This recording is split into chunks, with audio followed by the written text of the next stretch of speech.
Lunes del maravilloso mundo de la Biblia. Muy buenas noches para todos los que a esta hora, en vivo y en directo, se conectan con nosotros.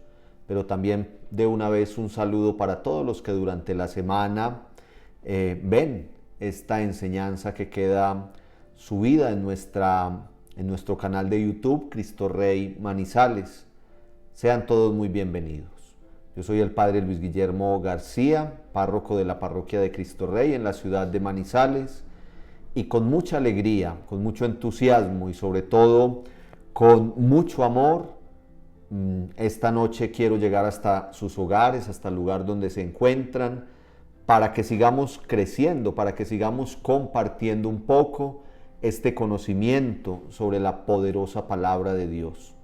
De antemano ofrezco una disculpa porque hoy no tenemos nuestra ayuda pedagógica tan importante como son las diapositivas. Una falla técnica de último momento no nos ha permitido podernos enlazar el computador con el videobeam para poder ver nuestras diapositivas, pero el próximo lunes, es una promesa, haremos rápidamente el repaso de las diapositivas para que ustedes también tengan allí subido en el canal la enseñanza a partir de esta ayuda pedagógica que es tan importante. Pero igual nos encontramos, igual seguimos creciendo en esta enseñanza del Pentateuco, del libro del Génesis. Vamos muy bien.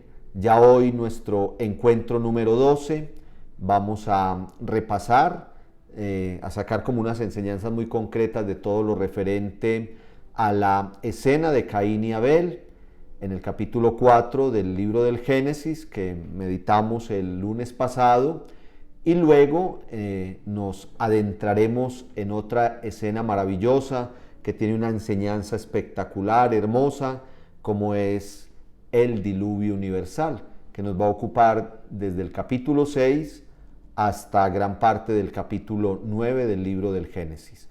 Muy brevemente recordar dónde vamos.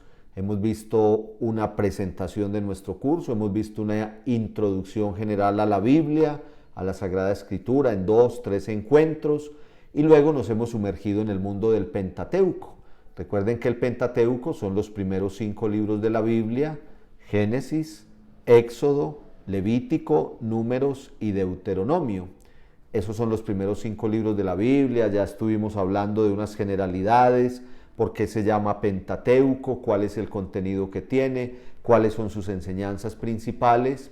Y luego nos hemos sumergido en este mundo tan interesante del Génesis. Yo creo que ustedes concluyen conmigo que hay muchas realidades del libro del Génesis que no conocíamos, que de pronto las hemos pasado muy rápido. Como yo les decía a ustedes, cuando uno piensa en el Génesis, piensa en la creación y en el pecado original. Pero como yo les decía a ustedes, es creación, es pecado original, pero también es muchísimo más. Nosotros vamos en este estudio, entonces hoy vamos a terminar unas enseñanzas muy concretas en torno a Caín y Abel, y luego empezaremos con el diluvio universal. No se preocupen por las diapositivas, que el próximo lunes haremos entonces un repasito con ellas. Después de este breve saludo, después de hacer un muy breve reasunto de dónde es que vamos hasta llegar a esta enseñanza número 12, nos vamos a disponer para iniciar entonces nuestro encuentro de hoy, y lo vamos a hacer en oración, como siempre, con uno de nuestros salmos. Hoy vamos a meditar, o a mejor orar, con el Salmo 46, versículos del 1 al 8. Siempre, ante todo, invocando al Espíritu Santo. En el nombre del Padre, del Hijo y del Espíritu Santo. Amén. Espíritu Santo, Espíritu de Dios, tú que eres la verdad plena, tú que eres la sabiduría, tú que nos das el conocimiento y nos muestras lo que debemos hacer para agradar a nuestro Dios. En esta noche te pedimos que vengas a cada uno de nuestros corazones. que nos llenes de tu presencia, que toques lo más sincero de nuestro ser, para que esta palabra que vamos a meditar en esta noche nos ayude a seguir creciendo como hijos de nuestro Dios. Hoy vamos a seguir hablando de la misericordia de nuestro Dios, que no quiere la muerte del pecador, sino que se convierta y viva. Así hizo con Caín, pero así también hizo con aquellos primeros seres humanos que se fueron sumergiendo en el pecado. Y a través del diluvio nos has dado la oportunidad de volver a empezar una nueva creación para aprovechar mejor lo que tú pusiste a nuestro servicio. Nos unimos al salmista en el Salmo 46, versículos del 1 al 8. El Señor está con nosotros. Dios es nuestro refugio y nuestra fortaleza, nuestro auxilio oportuno en el peligro. Por eso no tememos, aunque tiemble la tierra. Los cimientos de las montañas se pueden desplomar en el mar, y aunque sus aguas rujan y se agiten, y con su ímpetu sacudan las montañas, el Señor Todopoderoso está con nosotros. Nuestra defensa es el Dios de Jacob. Los canales de un río alegran la ciudad de Dios, la más santa morada del Altísimo. Dios está en medio de ella, no puede ser destruida.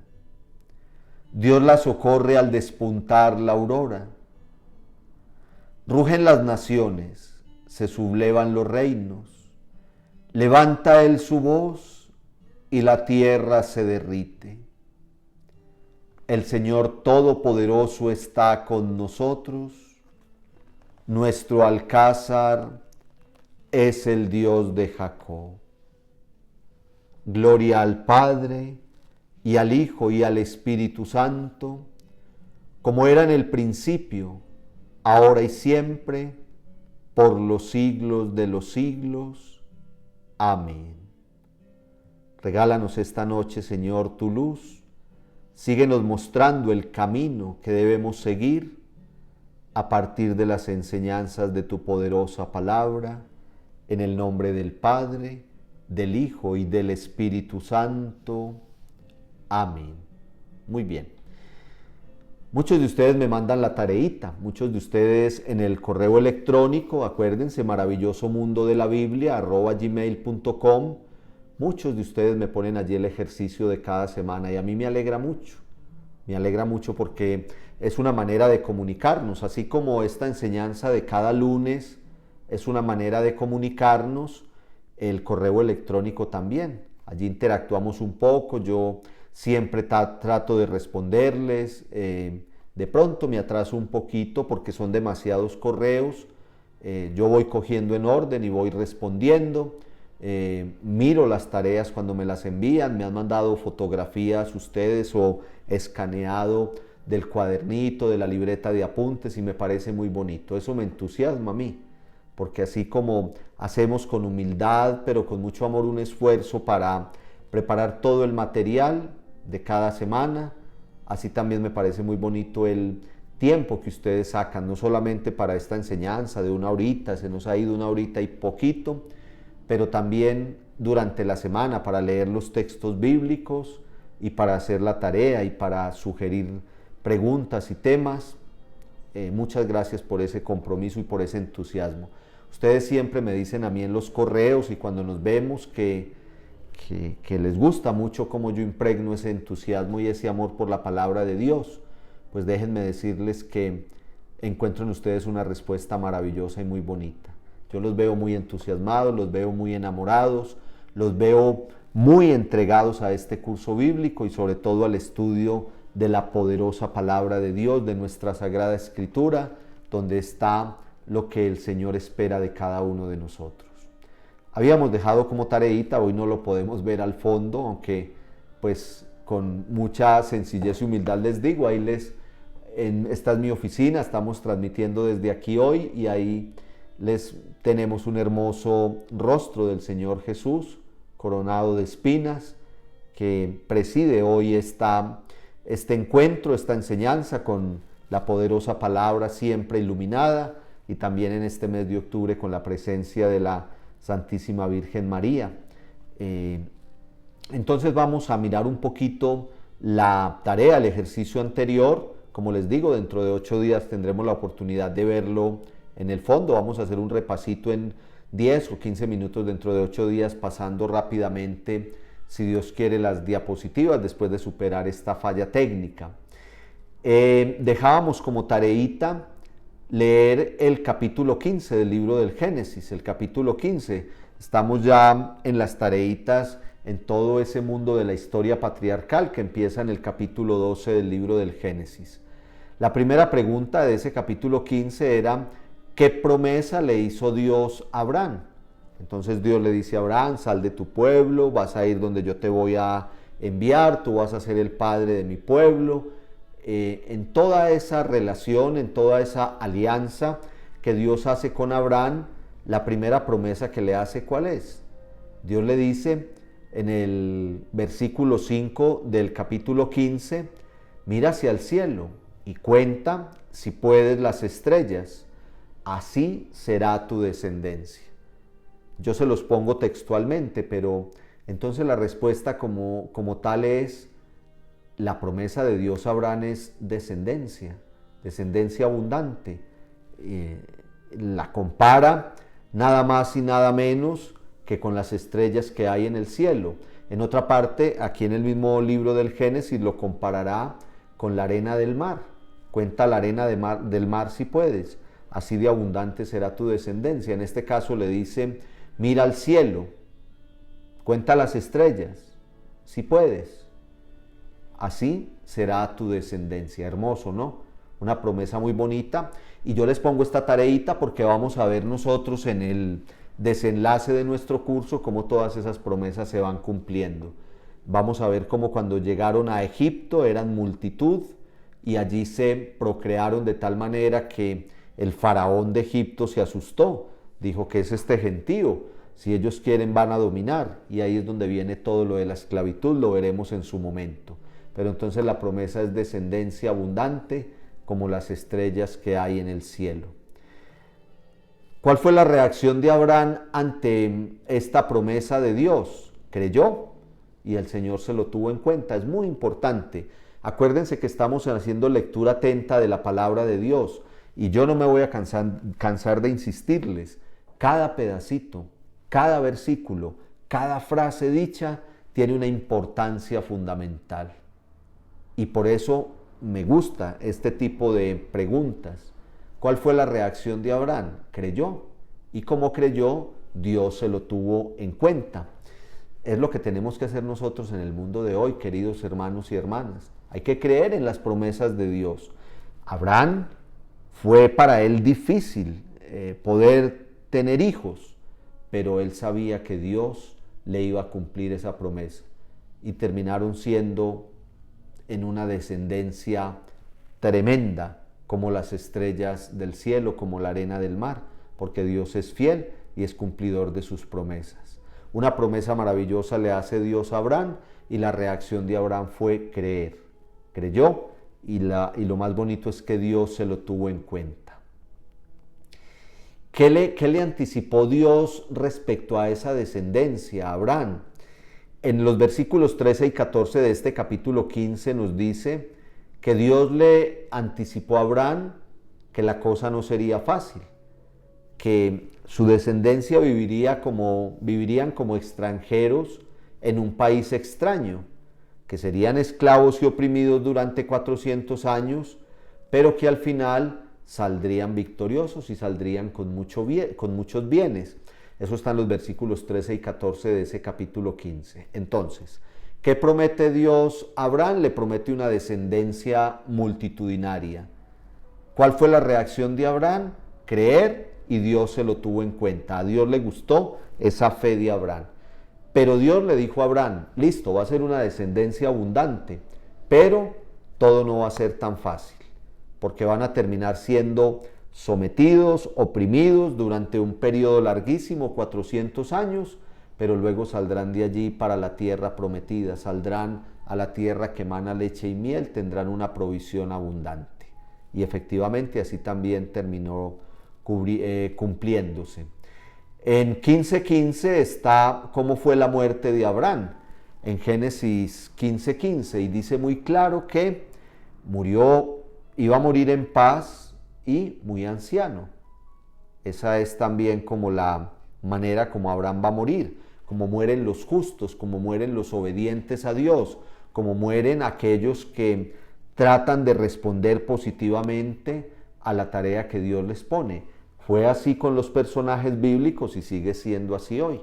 Nosotros debemos aspirar a la muerte de los justos, ir a descansar con nuestros mayores, pero que todo sea de una manera en paz y, pues si es la voluntad de Dios, en la ancianidad, que en la Biblia es también un premio. En la Biblia es un premio al justo llegar a la ancianidad. Así le pasó a Abraham, así le pasó a Moisés y así le pasó a una serie de personajes bíblicos. Eso es lo que pasa en torno a la muerte de Abraham. Esas eran las preguntitas de la tarea, muy fácil. Se trata de lectura atenta, de leer un poquito y de sumergirnos en ese mundo de la Biblia. Ustedes se dan cuenta, por ejemplo, para responder estas 4 preguntitas, pues hay que leer todo el capítulo 15. Entonces, así leyendo con lupa, despacio, nos vamos encontrando con toda esta maravillosa enseñanza. Vamos a seguir pues nosotros hacia adelante. Ahora 8 días nos dedicamos a leer detenidamente la escena de Caín y Abel en Génesis 4, del 1 al 16, y yo les dije que hoy vamos a sacar unas enseñanzas muy concretas, aquellas que ya fuimos tocando en el momento en que fuimos leyendo el texto, pero hoy vamos a tratar de sintetizarlas. De entrada recordar, muy importante, que una de las consecuencias del pecado original, todo lo que ya vimos, todo lo que ustedes se acuerdan, la desobediencia de los primeros seres humanos, el querer ser como Dios, el querer resolver ellos lo que es bueno y lo que es malo, el caer en la soberbia, todo eso no va a terminar ahí. Eso va a desencadenar un pecado y otro pecado y otro pecado hasta el día de hoy. Yo les he recordado a ustedes lo que nos dice el apóstol San Pablo. ¿Por qué dejamos de hacer el bien que queremos y terminamos haciendo el mal que no queremos?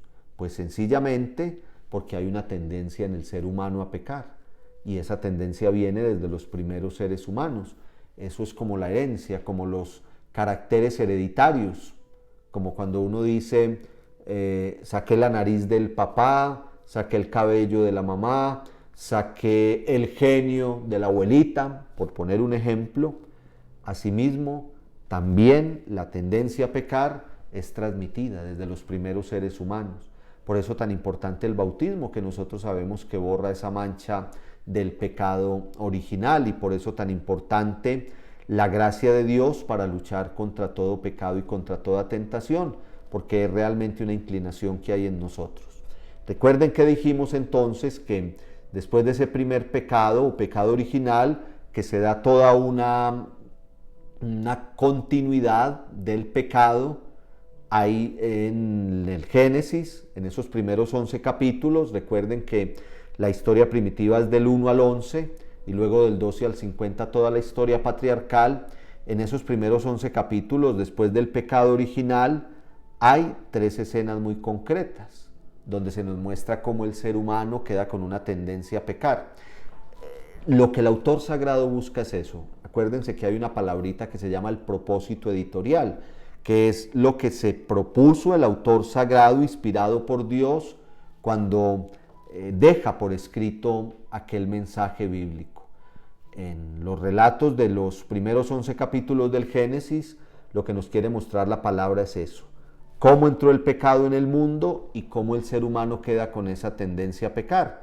Pero acompañada de esa realidad está todo lo que tiene que ver con la misericordia de nuestro Dios. Entonces hay 3 escenas muy concretas, ustedes se acuerdan. Primero, Caín y Abel, que está en el capítulo 4, versículos 1 a 16. Luego viene el diluvio universal desde el inicio del capítulo 6 hasta 9:17. Capítulo 6:1 a 9:17. Varios capítulos del libro del Génesis dedicados a lo del diluvio universal. Nosotros hoy nos vamos a adentrar en ese mundo del diluvio.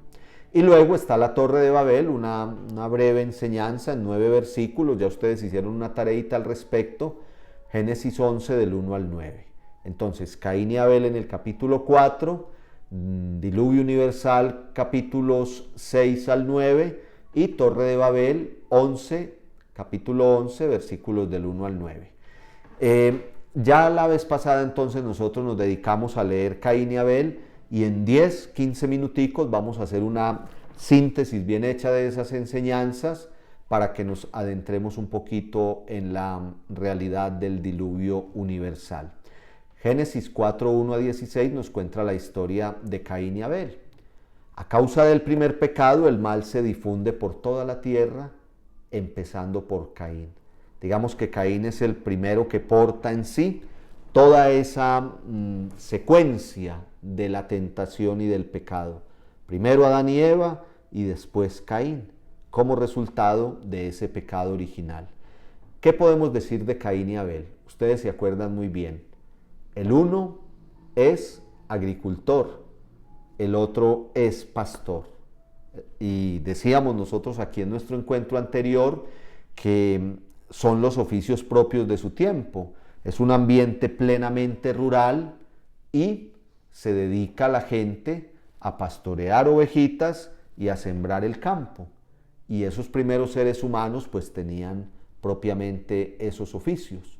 Pero la característica principal es que mientras el uno es pecador, el otro es justo. Caín el pecador, Abel el justo. Y lo plasma el autor sagrado a partir de lo que le ofrecen a Dios. Acuérdense que mientras Caín fue mezquino, fue tacaño, dio lo mínimo como un compromiso, Abel es amplio, acuérdense. Abel es amplio en su ofrecer a Dios y por eso Dios le agradó más el sacrificio de Abel. Eso ya lo vimos nosotros el encuentro anterior. ¿Qué queda en Caín? Queda envidia y queda soberbia, y es donde se le mete en su corazón como ese impulso a luchar contra su hermano, a desearle el mal y a hacerle el mal. Se rebela contra Dios atacando a su hermano. Entonces podemos resumir lo de Caín, así como resumíamos allá el pecado de los primeros seres humanos. Ustedes se acuerdan: pecado de soberbia, pecado de querer ser como Dios, pecado de desobediencia, pecado de definir por su propia cuenta lo que es bueno y lo que es malo. Caín va a seguir como en esa misma tónica, porque entonces es mezquino, pero es envidioso, es soberbio también, porque le duele, le cuesta mucho darse cuenta que fue más agradable el sacrificio de su hermano. Acuérdense, y lo vamos a ver ahora, como Dios le dice: si tú estuvieras en paz no andarías tan malhumorado y con esa cara, con el ceño fruncido y malacaroso, pero como has hecho el mal, entonces vas de esa manera. Toda la reacción de Caín va en ese sentido, y la enseñanza para nosotros es que el pecado genera eso. El pecado genera resentimiento, el pecado genera rabia hasta con uno mismo, el pecado genera andar agrio en esta vida, porque como nos estamos apartando de Dios en el momento en que pecamos, entonces genera todo eso en nosotros. Mezquino y envidioso son las características de Caín. Entonces ahora digámoslo como en un derrotero que vamos a ver dentro de 8 días rápidamente en nuestras diapositivas, pero acuérdense que yo les voy poniendo, imagínenselas aquí en el fondo, puntico por puntico, una serie de punticos que sintetizan muy bien pues todo esto referente a la historia de Caín y Abel. Hay una decisión que lleva a una tragedia fratricida, a acabar con su hermano, una decisión. El pecado es decisión. En la confesión ustedes preguntan mucho eso. Padre, tal cosa que está sucediendo en mi vida es pecado. Yo siempre les digo, cuando hay voluntad, cuando sabemos lo que vamos a hacer e igual lo hacemos, cuando yo sé que voy a mentir y miento, cuando yo sé que voy a tomar lo que no es mío, pero de todas maneras lo tomo, cuando yo soy infiel en mi relación amorosa, por ejemplo, cuando yo soy irresponsable en mi trabajo o en mi casa, cosas que yo hago sabiendo lo que estoy haciendo. Por eso es muy importante en esto de Caín y Abel resaltar que hubo una decisión, acuérdense. Caín le dice a su hermano, venga, acompáñenme por allí. Les decía yo a ustedes un poquito en chiste, venga, que no es para eso. Es más o menos eso. Caín lo piensa cuando tiene rabia, cuando dice, ¿y por qué le fue mejor a mi hermano? ¿Y por qué fue más agradable su sacrificio? ¿Y por qué Dios se está fijando más en él? Pues entonces yo voy a atentar contra mi hermano. Hay una decisión. Así es el pecado, hermanos y hermanas. Acuérdense que todo esto que vemos aquí, que reflexionamos aquí, tiene que ser para que nos deje en el corazón como todo un pensamiento, toda una meditación, toda una reflexión de nuestra vida. Caín tuvo una decisión y esa decisión desencadenó en tremenda consecuencia, una consecuencia de tragedia fratricida. Cuando hablamos de fratricidio estamos hablando de atentar contra el propio hermano. Y acuérdense la muletilla que usa el padre Guillo. No ha cambiado nada. No ha cambiado nada. Seguimos en lo mismo. Muchas veces nuestras decisiones, nuestra rebeldía contra Dios, nuestro orgullo, nuestra soberbia, nos lleva a tomar decisiones cuya consecuencia es negativa para nuestros hermanos. A lo mejor no cogemos un arma para matar a nadie, pero con nuestras actitudes y con nuestras decisiones terminamos haciéndole daño a los que tenemos a nuestro alrededor. Ese pecado de Caín lleva a una ruptura violenta de la fraternidad. El autor sagrado nos está contando que eran dos hermanos. No eran ni 50 ni 100, eran dos hermanos. Y eso se rompe por completo porque en la decisión tomada por Caín termina acabando con su hermano. Hay una consecuencia clara, ustedes saben cuál es. Acuérdense que Caín fue desterrado después del daño que hizo, fue desterrado de su tierra, pero también tiene que vagar, se convierte en un judío errante, diríamos nosotros. El pecado tiene una consecuencia, siempre. Acuérdense lo que le pasó a Adán y Eva, fueron expulsados del paraíso. Caín también es expulsado de su tierra. El pecado tiene una consecuencia porque es una ruptura en nuestra relación con Dios. Pero así como tiene una consecuencia, prima la misericordia. Tú me vas a mandar errante, le dice Caín a Dios, y ahora van a querer acabar conmigo. ¿Qué va a pasar conmigo? Yo tengo miedo porque entonces van a querer acabar conmigo. Y Dios le dice, no te preocupes, yo te voy a poner un sello para que te reconozcan y no te van a poder hacer nada porque yo siempre te voy a proteger, te voy a cuidar, te voy a llevar de mi mano, ese sello te va a distinguir como el protegido mío. Entonces, miren lo que hemos dicho. Hay una decisión libre que genera una ruptura en la fraternidad. Hay una consecuencia de ese pecado, pero está por encima la misericordia de Dios. Muy bonito, porque entonces todo esto nos lleva a decir que seguimos en ese dinamismo, pecado del ser humano, misericordia de Dios. Estamos hablando de las consecuencias del pecado original. Caín y Abel, diluvio universal, Torre de Babel. Pero no podemos ver ninguna de estas escenas como algo negativo, porque el ser humano falla, el ser humano se equivoca Caín, se equivoca la generación después de Caín, que se sume en el pecado y tiene que venir el diluvio. También pasa lo mismo con la generación del diluvio universal y de la Torre de Babel, pero en todas esas realidades siempre va a primar la misericordia de Dios. Es muy bonito, porque esa es la dinámica.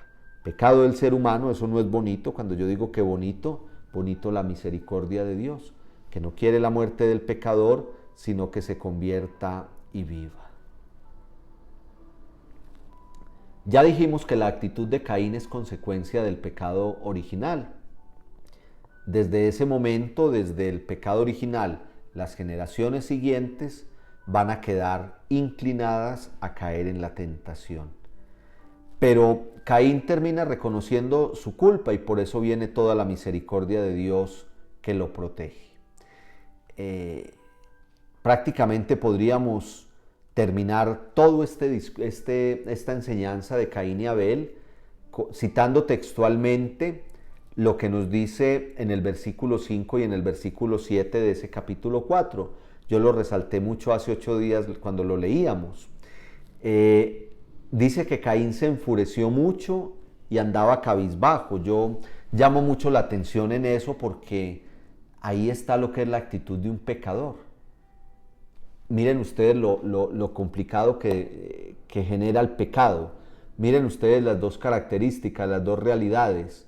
Enfurecido y al mismo tiempo cabizbajo.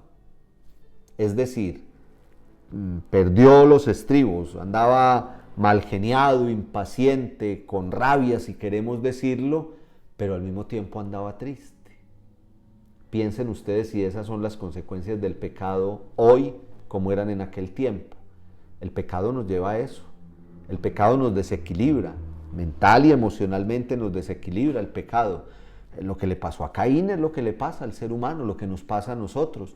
El pecado nos lleva a andar cabizbajos, pero también nos lleva a andar malhumorados. Pónganse a pensar y verá que es así.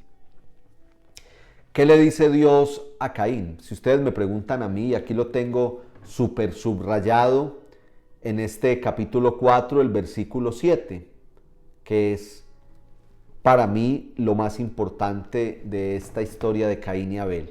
Si ustedes me dicen a mí, padre, escoja un versículo de ese capítulo 4 que sintetice todo, que nos muestre esa realidad que se enseña en Caín y Abel, le dice Dios a Caín: si obraras bien, llevarías bien alta la cabeza, pero si obras mal, el pecado acecha a tu puerta y te acosa, aunque tú puedes dominarlo.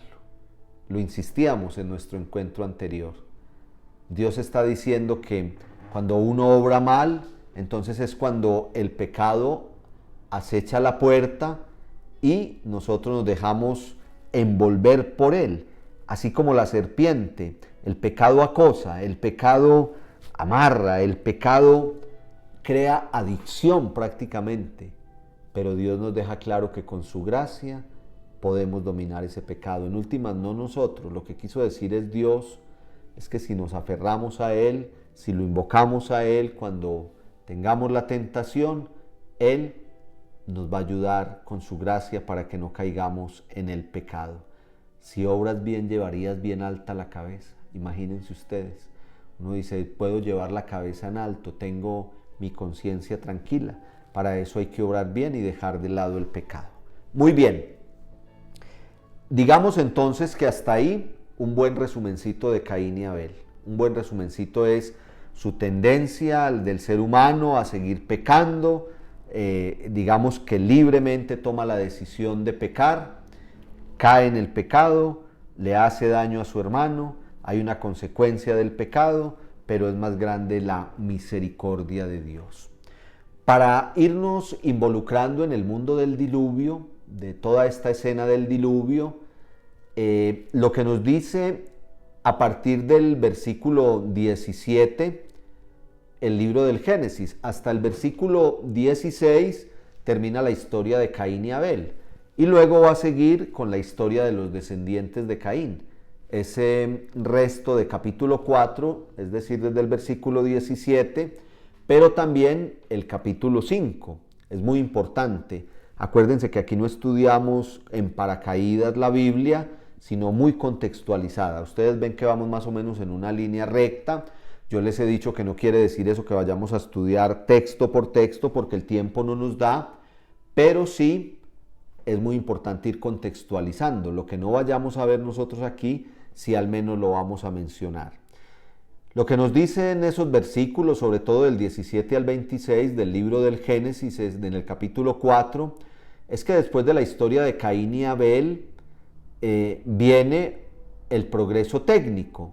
Entonces nos cuenta el capítulo 4, por allá en los versículos 19, 20, 21, que empiezan a construir ciudades y empiezan a crecer en el ámbito de la ganadería, pero también de las artes, del hierro. Si ustedes leen allá con lupa, pues aquí no tenemos tiempo de leerlo todo, pero yo los invito hoy a que retomen, si no lo han leído, terminada la historia de Caín y Abel. Lean el resto del capítulo 4 y lean el capítulo 5. Hay toda una genealogía de descendencia de Caín. Entonces dice que fulano engendró a fulano, que fulano engendró a fulano, que se unieron fulano y fulana y de ahí nacieron unos hijos. Entonces se fue dando la procreación y yo ya les dije a ustedes, cuando la Biblia nos muestra las genealogías, todo ese tronco, ustedes lo saben, toda esa rama de donde van saliendo las nuevas generaciones, la Biblia nos muestra esas genealogías para avalar a un personaje, es decir, para darle peso a un personaje. Hay que mirar muy bien de dónde viene. Nosotros hoy hemos perdido un poquito eso, pero en Oriente, allá lo que nosotros llamamos Tierra Santa, para ellos es muy importante la genealogía. Por ejemplo, en todo ese ambiente de Tierra Santa, no es el apellido, no es Pedro Jiménez, no, es Pedro, hijo de Ramón, por poner un ejemplo. Así se llama la gente allá. Pedro, hijo de Ramón.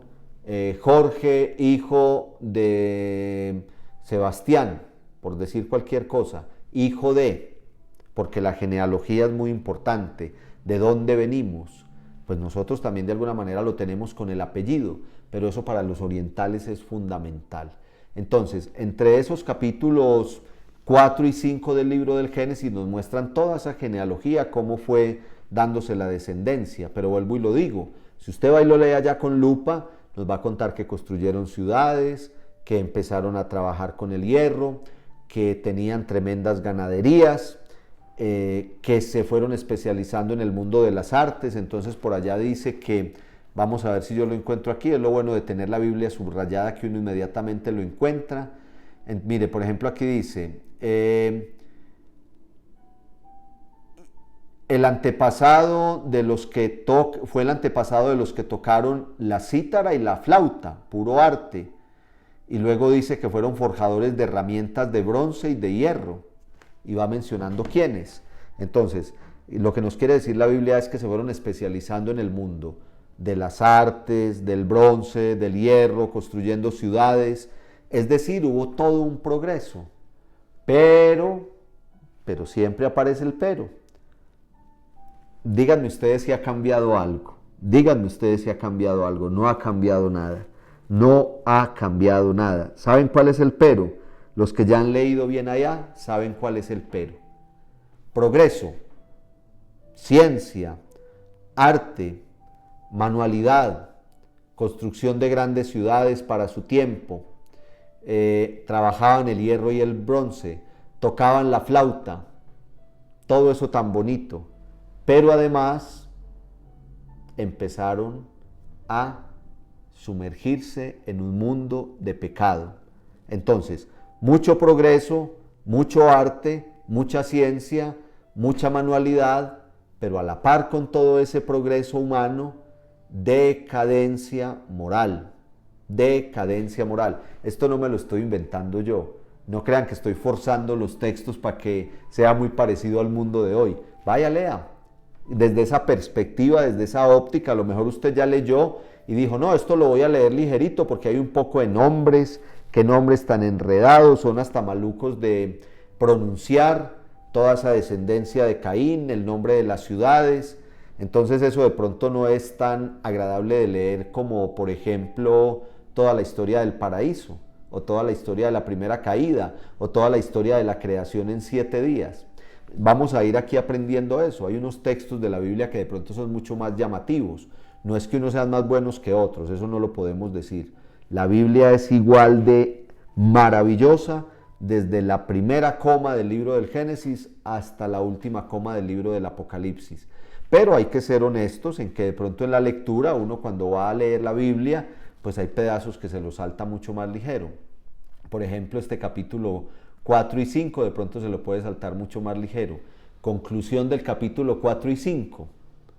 A la par con el progreso técnico, científico, de artes, a la par con también rural, crecieron en ganados y crecieron en cultivos. A la par con todo eso, también creció la decadencia moral y el sumergirse en un mundo de pecado. Insisto mucho en eso porque va a ser muy importante a la hora de empezar a estudiar el diluvio.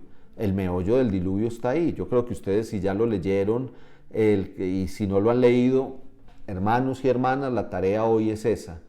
Hay que, después de Caín y Abel, seguir leyendo hasta que termina el diluvio, es decir, el resto del capítulo 4 y del capítulo 5 al 9, sintonizaditos. Acuérdense que uno de los objetivos de nuestro curso bíblico es la lectura de la palabra, es lo más importante. Todo esto que yo les digo a ustedes, por ejemplo, hoy no hay diapositivas y aquí estoy yo hablándoles y hablándoles, ustedes dirán, ve esto tan interesante, pero hoy no lo podemos ver de fondo. Puede que estas cosas se nos olviden. A mí lo que me interesa es entusiasmarlos con la palabra de Dios y mandarlos a leer la Biblia. Eso es aquí entre nos. Todo esto que decimos aquí va a terminar olvidándose. A mí también se me olvida. Pero que nos quede a nosotros sembrado en el alma que hay que ir a leer la palabra de Dios, a degustarla, a saborearla, a sumergirnos en ella, a decir, uy, qué programa tan chévere, yo ahora sacar 2 horitas para meterme allá a leer la palabra de Dios. Bueno, ustedes a esta hora no van a sacar 2 horas porque están cansados del día de trabajo, pero saque media horita para que ahora vaya y lea otro poquito. De pronto en media horita al ritmo que yo les estoy insistiendo, no van a leer del capítulo 4 al capítulo 9, pero léase el capítulo 4 y el 5, y mañana se lee otro pitico, y de aquí al otro lunes que se haya leído toda esa historia del diluvio universal. Entonces, a la par con el progreso, a la par con la ciencia, a la par con volverse expertos en ganadería, en agricultura, en hacer ciudades, en las artes, decadencia moral. Se fue sumergiendo el ser humano en el pecado, tremendo, pero es real, así fue, nos lo cuenta la palabra de Dios. Saquen ustedes las conclusiones si en el mundo de hoy es lo mismo, yo no se los voy a decir, saquen ustedes las conclusiones si en el mundo de hoy no pasa lo mismo.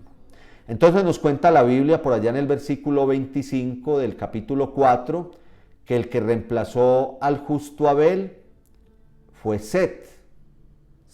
Ahí dice muy claro que entonces se unieron Adán y Eva y ahora tuvieron a Set. Pero esa descendencia de Set, lo vamos a ver, una pregunta que ustedes me han hecho mucho en el correo del maravilloso mundo de la Biblia, una pregunta que me han hecho mucho y la vamos a resolver hoy. Set, su descendencia, también terminó siendo atraída por el pecado. Ya lo vamos a ver enseguida. Y entonces empieza poco a poco a irnos metiendo el libro del Génesis en la historia de Noé. Poco a poco, miren, yo no sé si ustedes se dan cuenta, yo les digo a ustedes que esto es como una saga, a mí me encanta. Con todo el respeto a la palabra de Dios, yo les he insistido que esto es como ver una buena serie. Ahora que son tan de moda las series en estas plataformas virtuales, esto es como una serie, capítulo tras capítulo, capítulo tras capítulo. Empezamos con la creación, seguimos con el primer pecado, todo lo que se desencadenó después de ese primer pecado y ya vamos llegando a Noé. Miren ustedes, Noé no sale de la nada. Sí, yo he leído el diluvio universal y me he visto películas del diluvio universal, ya aparece un viejito llamado Noé. ¿De dónde sale Noé? Entonces miren, toda la descendencia de Set y también cayó en el pecado, pero hubo un hombre justo y agradable a los ojos de Yahvé. Así lo describe la Biblia. El justo de toda la comarca, pero además agradable a los ojos de Dios. Ese justo en medio de tanta maldad se llama Noé, que va a jugar un papel preponderante. El mundo cae cada vez más en la perversión hasta el punto de volver al caos original. Y entonces Dios dice, va a tocar volver a crear. recrear, volver a crear. Eso es fundamental en la historia del diluvio. Nosotros vamos a ver la historia del diluvio, la vamos a ver dentro de 8 días, nos estamos metiendo en ella, nos estamos metiendo poco a poco para entrar bien en toda esa historia del diluvio. Y lo que vamos a ver nosotros es que no es un castigo, ni un Dios furioso queriendo acabar con todo, como hoy en día con esto de la pandemia. Hay por ahí, perdónenme la palabra, iba a decir que locos, pero ya lo dije. Hay por ahí locos diciendo, esto es como el diluvio, esto es como las plagas. No, no es así, no es así. Estos son realidades de esta condición humana y de la naturaleza, y esto llegará y esto pasará. Esto no es el fin, ni signos de fin, ni nada de eso. Aquí sí queremos dejar claro en nuestro curso bíblico que no es nada de eso. Estos no son tiempos ni para meter miedo, ni para meter terror, ni para decir que esto ya se va a acabar. No, esto no es así. La palabra de Dios siempre nos va a hablar de una nueva oportunidad, de una misericordia de Dios, de un llamado nuestro siempre, para nosotros un llamado siempre a la conversión, pero no es por ahí. El diluvio no es destrucción, el diluvio no es fin del mundo, el diluvio es una nueva creación, un volver a comenzar, un recrear. Eso fue lo que hizo Dios cuando vio que la maldad se estaba apoderando del mundo, pero lo vamos a ver nosotros más despacio.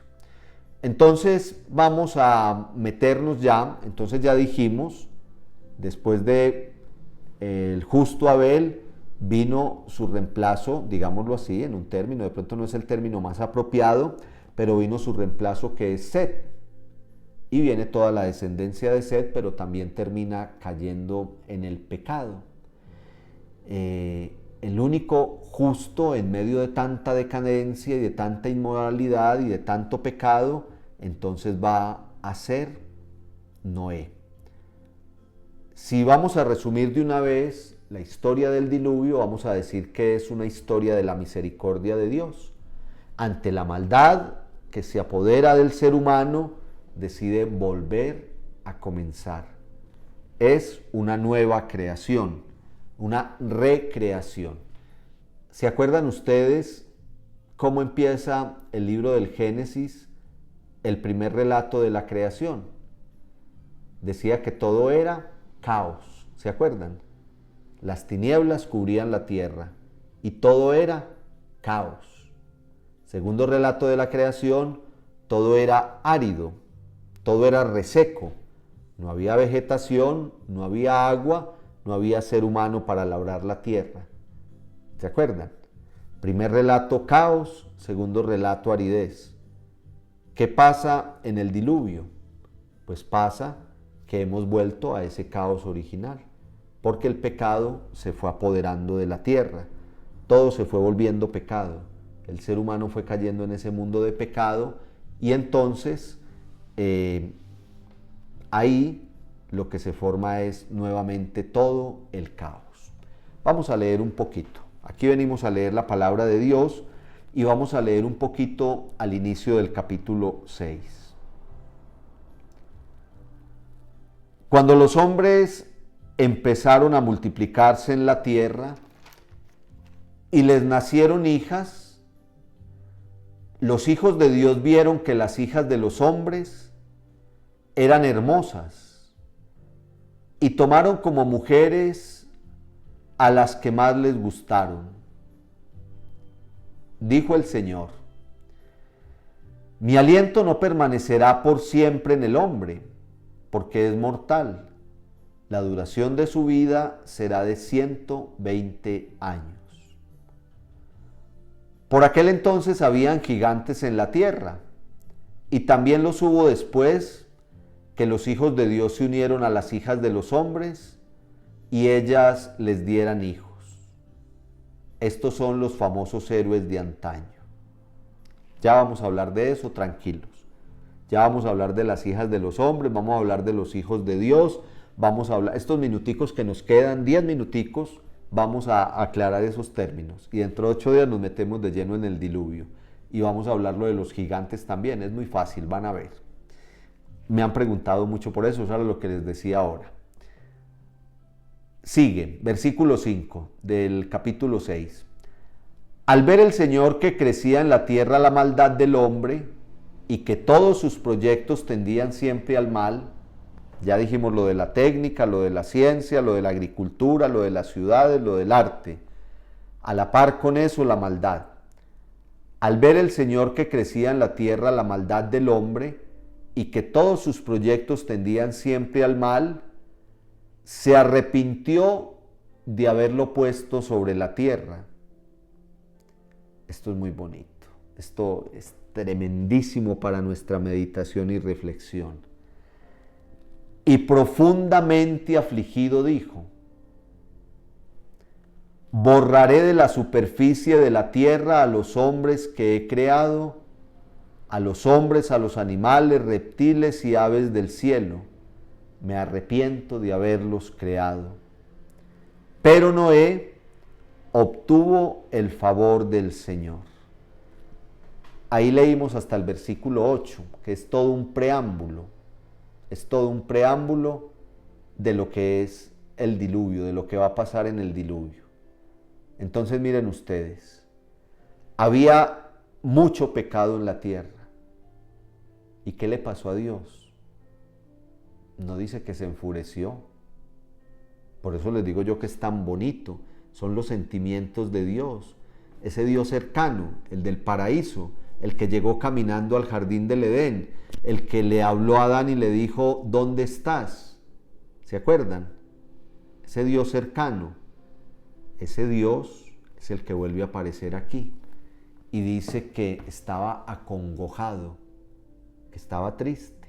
Es lo que nos quiere decir estos primeros 8 versículos del capítulo 6.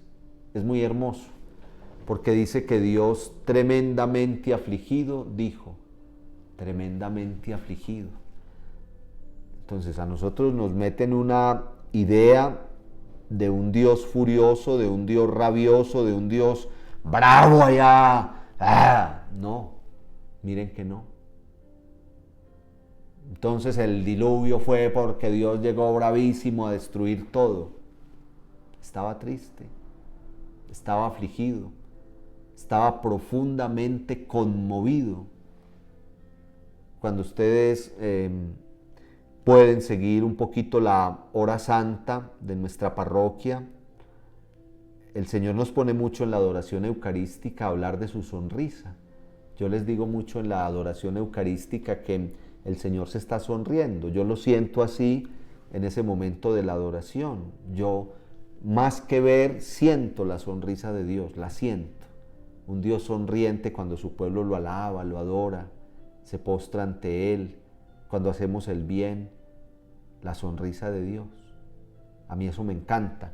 Pero así como yo siento la sonrisa de Dios, siento la tristeza de Dios con nuestro pecado. Yo no me lo imagino bravo, yo no me lo imagino mal geniado, yo no me lo imagino allá dándole puños y diciendo: voy a destruir esto. Yo me lo imagino como nos lo describe el libro del Génesis: triste, afligido, profundamente conmovido, diciendo: todo esto que yo creé, organicé el caos, ornamenté, puse todo bonito, le di al ser humano mi espíritu, para que venga y me salga con esta, para que a la par con todo el progreso se sumerja en el pecado.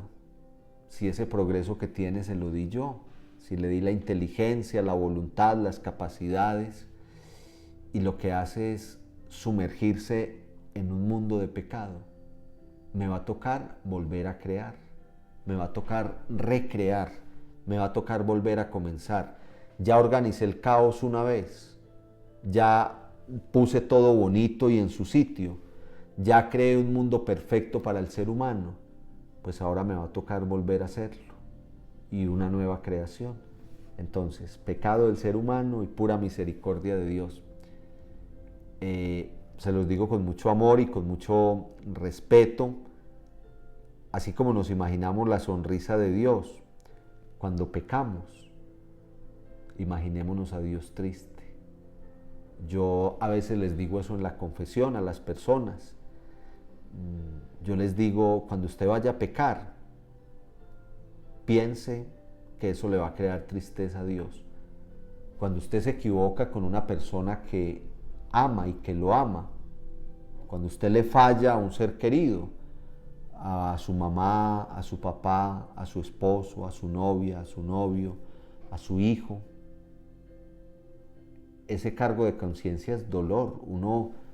Uno dice, pero es que la otra persona está triste, es que con mi actitud, con mi comportamiento, con lo que yo hice, le generé tristeza a esa otra persona. Y eso duele.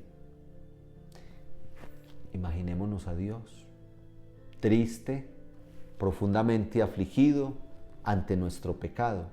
No nos lo imaginemos bravo, imaginémonos triste. Es más duro, a mí me parece más duro, pues si se pone bravo, lo mismo dice uno con la otra persona. Hay gente que le dice a uno, no padre, yo le fallé en esto a mi esposa. No, pues si se pusiera brava y me metiera una vaciada, pues hasta muy bueno. Padre, pero es que la veo muy triste. Eso duele. Entonces lo mismo, lo que nos muestra el libro del Génesis, estamos en los previos al diluvio, lo que nos muestra el libro del Génesis es eso, que cuando nosotros pecamos personalmente y cuando la humanidad peca, entonces le generamos tristeza a Dios, se conmueve, se arrepiente y entra en tremenda aflicción. Bueno, yo tengo aquí una diapositiva con los puntos en que vamos a dividir el diluvio. Son 2, 4, 6 punticos. Se los voy a mencionar. Se los voy simplemente a mencionar y dentro de 8 días, queriendo Dios que ya todo esté normal, vamos a mirar y a empezar a hacer esa enseñanza. No vamos a leer, tranquilos que no vamos a leer del 6 a 9 aquí, porque se nos iría el resto de vida. Pero sí vamos a sacar unas enseñanzas concretas de ahí y ustedes las van a leer. Entonces, un preámbulo que es el que ya acabamos de leer, ese sí lo leímos completo. Génesis 6 del 1 al 8. Todo este preámbulo de la tristeza de Dios, de la aflicción de Dios, de cómo Dios se conmueve profundamente al ver el pecado de la humanidad.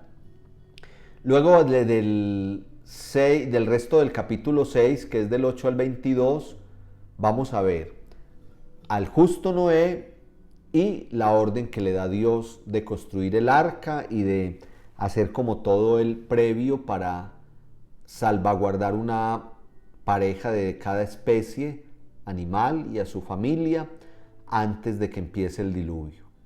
Eso está del 8 al 22 en el capítulo 6. Nos describe al justo Noé y la orden que Dios le da. Luego todo el capítulo 7, que es del 1 al 24, va a describir como tal el diluvio, todo lo que pasó en el diluvio. Luego 8, 1 a 19 nos va a hablar de una nueva creación, muy bonito, y para mí es lo más importante. No, para mí lo más importante no es cuando llegó el agua a arrasar con todo, lo más importante es lo que vino después, una nueva creación. Luego viene la acción de gracias de Noé y una respuesta de Dios a esa acción de gracias.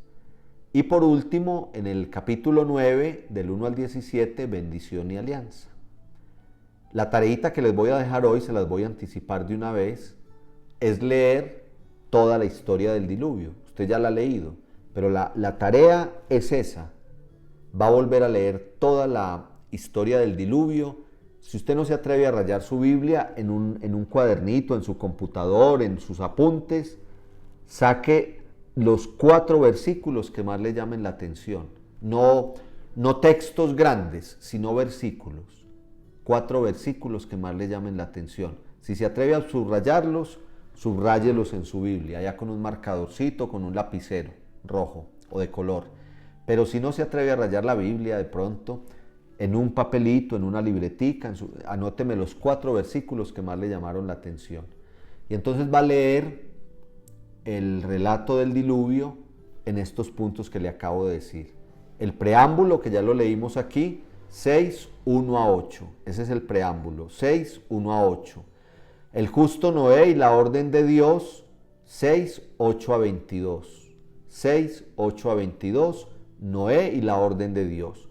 Todo el capítulo 7, el diluvio, 1 a 24. La nueva creación, 8, 1 a 19. Acción de gracias de Noé y respuesta de Dios, 8, 20 a 22.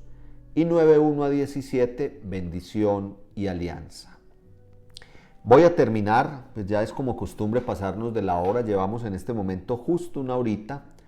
Voy a terminar para que dentro de 8 días miremos detalladamente estas partes, no leyéndolas en la Biblia, leeremos algunos pedacitos, pero para que nos centremos en estas partes que acabo de mencionar del diluvio, vamos a aclarar de una vez lo de los hijos de Dios, las hijas de los hombres y los gigantes, y con eso terminamos en el día de hoy, que es parte del preámbulo. Entonces ya leímos todo el preámbulo, ¿verdad? Que son esos 8 primeros versículos del capítulo 6. Entonces ahí menciona, el mal se va multiplicando sobre la tierra. Ya lo dijimos lo suficientemente en este encuentro de qué se trata. Los hijos de Dios se unieron a las hijas de los hombres. Hay muchas teorías.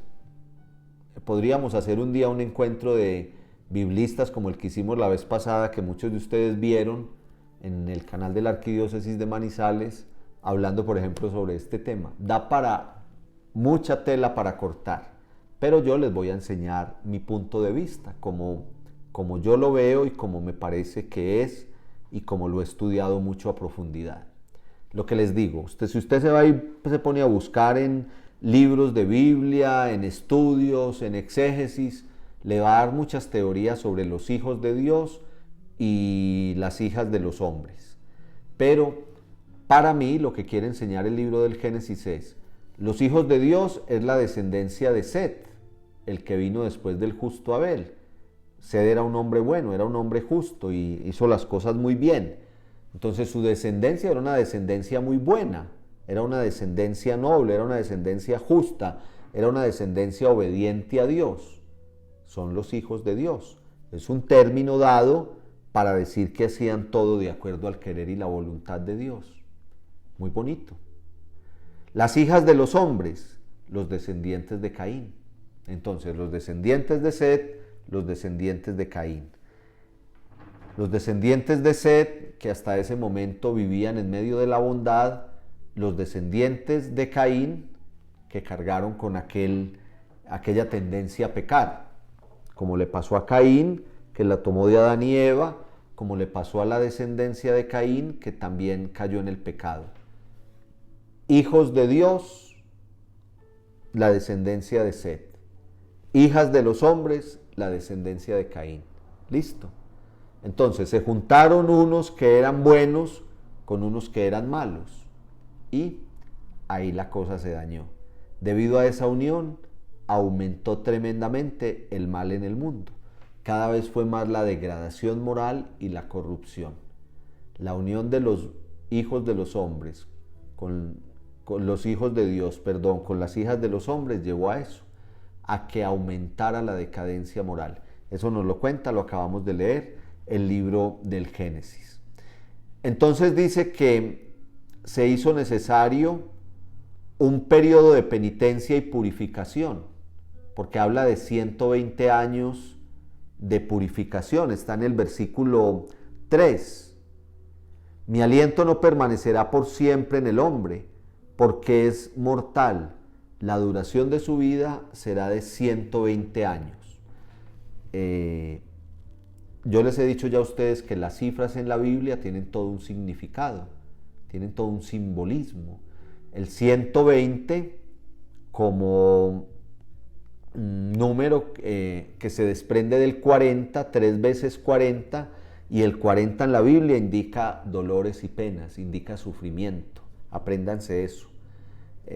Así, después vamos a hablar mucho de los números. El 7 indica plenitud, el 12, bueno, en fin. El 40 significa periodo de sufrimiento y de dolor. Y aquí habla Dios de 120 años, 40 por 3. O sea que va a tener que vivir el mundo un periodo de purificación para esa nueva creación. El diluvio fue eso, un largo periodo, no es que haya durado 120 años, pero sí un largo periodo de purificación. de purificación. Pasa hoy, la reconciliación, la misericordia, el buscar la gracia de Dios, todo eso requiere, miren ustedes que la confesión se pone una penitencia.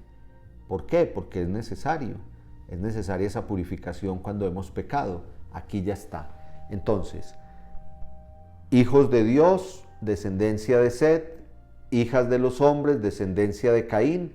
Esa unión generó maldad, generó decadencia moral. Es necesario un periodo de purificación representado en esos 120 años. Por último, para que terminemos hoy, los gigantes. Los gigantes simbolizan personajes famosos con grandes capacidades para la violencia y el mal, que está en el capítulo 4 del libro, en el versículo 4 del capítulo 6 del libro del Génesis. Génesis 6:4 habla de los gigantes. No es propiamente gigantes por su cuerpo y por su físico y por su altura y por su gordura, no. Son gigantes porque eran muy malos. Entonces la manera de describirlo la Biblia es como agrandados para el mal y para la ferocidad, y eran temidos. Entonces, más que su estatura y su corpulencia, eran sus acciones. Acciones para el mal que son descritas como gigantescas. Es eso. Entonces, esa mezcla de hijos de Dios con hijas de los hombres desencadenó en gigantes, es decir, en seres para la perversión y para el mal.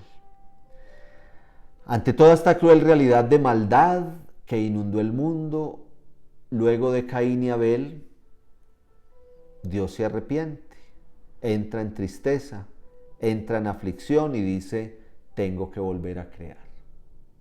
Aparecerá el justo Noé, pero esta historia continuará. Yo creo que hoy avanzamos mucho, hoy nos fue bien. Les quedo debiendo las diapositivas, pero dentro de 8 días entonces las pondré para que ustedes puedan mirarlas, para que puedan volver sobre el video, para que puedan volver sobre la enseñanza, y seguimos sumergiéndonos en este mundo del diluvio. Entonces acuérdense la tareita que vamos a dejar hoy es esa: leer del capítulo 6 al capítulo 9 del libro del Génesis, donde está todo lo referente al diluvio. Les voy a volver a repetir los pasos. Génesis 6, 1 al 8, un preámbulo, justo Noé y la orden de Dios, que es donde vamos a seguir dentro de 8 días, Génesis 6, 8 a 22. La historia del diluvio como tal, Génesis 7, versículos del 1 al 24, todo el capítulo 7. La nueva creación, 8, 1 a 19. Acción de gracias de Noé y respuesta de Dios, 8, 20 a 22. Y por último, bendición y alianza, 9, 1 a 17. Espero pues que hoy hubieran podido estar concentraditos. A última hora me falló para mostrarles las diapositivas, pero igual salimos para darles la enseñanza. Yo creo que también fue muy interesante. Ustedes saben que lo hacemos con mucho amor. Recuerden que todos los jueves por este canal transmitimos nuestra hora santa a las 6 de la tarde, la Santa Misa, y terminada la Santa Misa, nuestra hora santa. Recuerden que todos los días también les ponemos la poderosa palabra de Dios, pildorita espiritual con una reflexión de la palabra de cada día. Y nos vemos el próximo lunes para que continuemos sumergidos en este mundo del diluvio, que es pura misericordia de Dios, que es una nueva creación. Y recuerde, cuando pecamos, Dios se aflige, Dios se entristece. Cuando hacemos las cosas bien y lo alabamos y lo glorificamos, Él se sonríe, pero cuando nos equivocamos tanto, Dios se entristece. Dios te salve María, llena eres de gracia, el Señor es contigo. Bendita tú eres entre todas las mujeres y bendito es el fruto de tu vientre Jesús. Santa María, Madre de Dios, ruega por nosotros pecadores, ahora y en la hora de nuestra muerte. Amén. Una bendecida noche, una bendecida semana. La bendición de Dios Todopoderoso, Padre, Hijo y Espíritu Santo, descienda sobre ustedes. Los queremos mucho y que el Señor los bendiga abundantemente.